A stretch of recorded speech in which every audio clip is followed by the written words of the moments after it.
Over the weekend, the Health Secretary Lo Chung-Mao pledged to actively consider a proposal to set up a third medical school in Hong Kong. He said he hoped it could address the shortage of healthcare professionals here.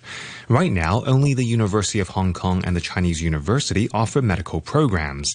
So what are some of the challenges with developing a third medical school, and what kind of changes are we expecting to see?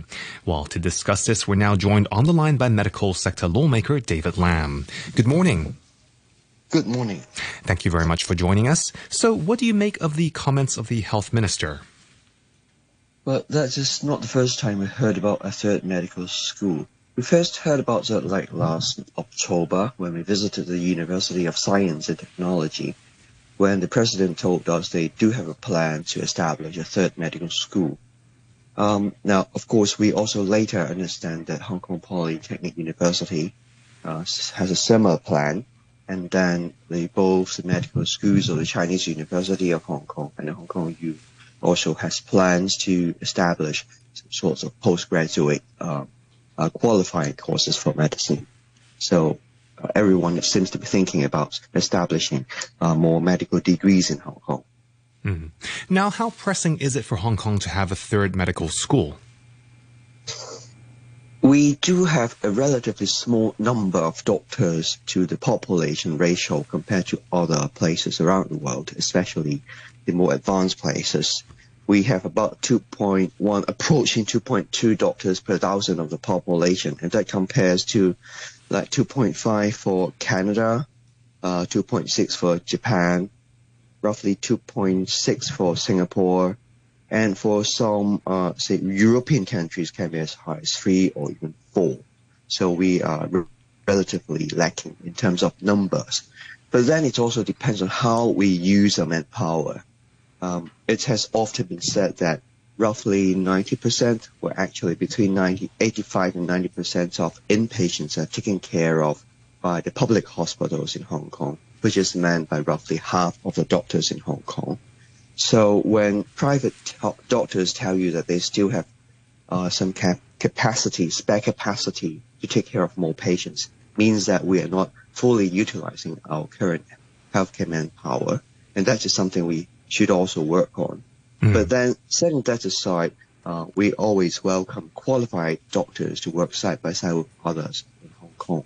And we do have other measures to improve the numbers, such as the limited registration, or the special registration whereby non-local medical students, especially if they are Hong Kong people, they can return to work in the public hospital without going through examinations.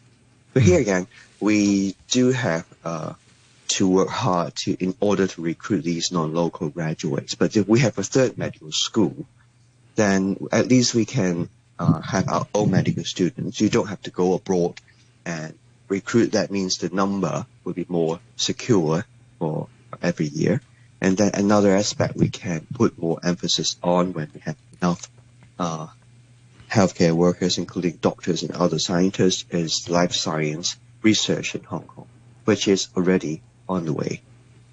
Now, going back to the third medical school issue, what do you think will be some of the difficulties or challenges faced by, establishing a new medical school?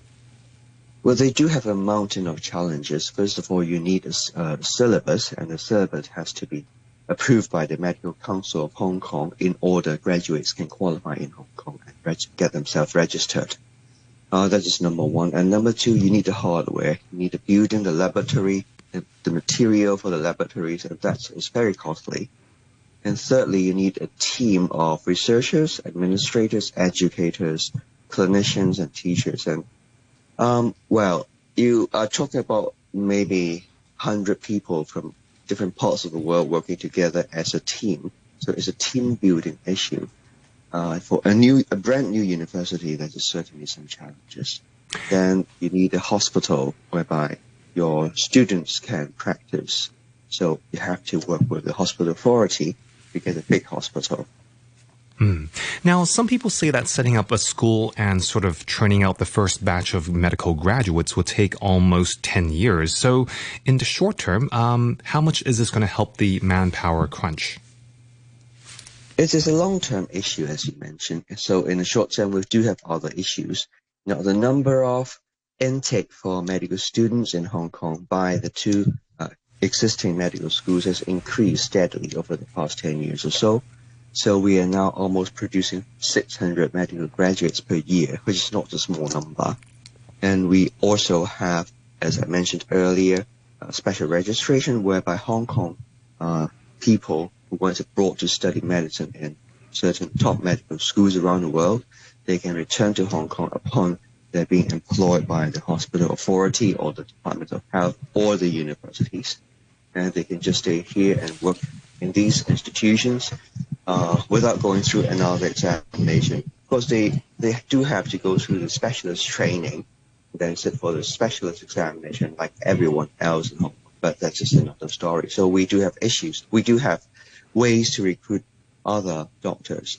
And for the past 10 years or 20 years or so, we are seeing a smaller and smaller number of Hong Kong high school students going abroad to study medicine in other places around the world. But with the new scheme of special registration, we are hoping parents are more willing to send their children abroad to study medicine, and that will be another source of our future doctors as well. So we do have measures, short term and also in the long run. Okay, I'm afraid that's all the time we have to this morning, but thank you very much for joining us. That was David Lam, the medical sector lawmaker.